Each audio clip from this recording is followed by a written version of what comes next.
Hey guys, it's DTP and today I'm going to be making you a guide on how the jumper roll works and what your job will be as the top law of Vorago. In this I'm using a 6-man, so I'm going to get hit a 8.3k. You can tell this because it's 50k divided by how many people are in your team. So I make sure I'm wearing a Phoenix necklace so it boosts my HP back up the second I go down. So I don't need to worry about being caught off guard or anything. Now the first thing you do is you just run and spam click the rock.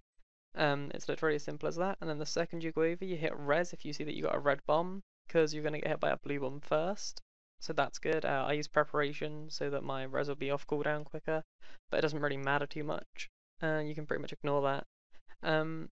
The second blue bomb I got is normally avoidable, it's just the fact that Vorago was lured a little bit too slowly, so the base tank will then lure Vorago along the north wall. So that's where Vorago will be, and then I have to stand on, there's like a kind of crack on the floor, and you've got to stand on the east part of that, and then you click Vorago and invoke it, and then I see a blue bomb come in. As if you look slowly you can kind of see it. I was looking out for it, so I've rezzed that.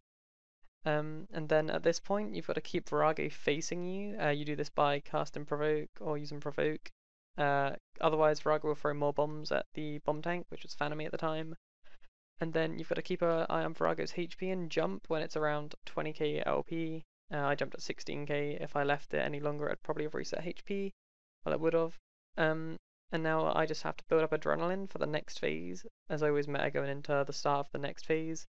And then I saw that I wasn't full adrenaline, so I used Freedom, Anticipation, and Surge to build up to 100% adrenaline. And then I just used shield abilities to stall, so that's not a big deal. So obviously I was ready for next phase. You can also overload on your way up there, etc. It doesn't really matter too much, and then you're good to go. I'm going to go into gear subs now, but it's not really a big deal. So I'll be back in a second. Hey guys, I'm back with the gear section. Okay, so first of all, I'd wear a Phoenix necklace and a Merciless kite shield. This is because I think Mercilesses are better than Arcanes for jumping, because you don't get the damage reduction on your first res or the prayer drain, so I'd suggest using either a Merciless or a Farseer.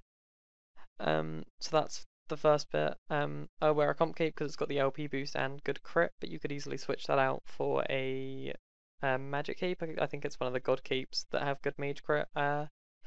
You could switch this out for a Sign of Life or a normal Scrimshaw of the Elements. That's just good for DPS. I take a Runic Accuracy Aura because they're really, really good for DPS. Phoenix Necklace for entry hit. Virtus, I use Virtus over Tectonic personally because I don't think Tectonic's worth it. I can still do 4 kill trips and have a full yak of food left, so it's not really a big deal. And then obviously a Ring of Vigor for DPS because it's really useful for the 10% adrenaline. You can also switch this aura out for Supreme Invigorate, that's also a good aura, and there are a ton of others too. My invent setups mainly for a 4-man, a 4 kill trip, which is why I have the Phoenix necklaces for the entry hits.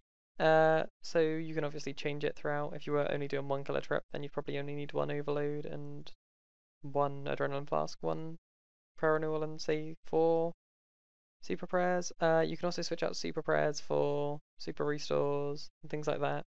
This is just my invent setup and how I do it. So I hope this is really helpful for you guys. I try and keep these guides fairly short just so you can kind of look at them and learn something from them maybe. So I hope that's kind of helpful, and peace.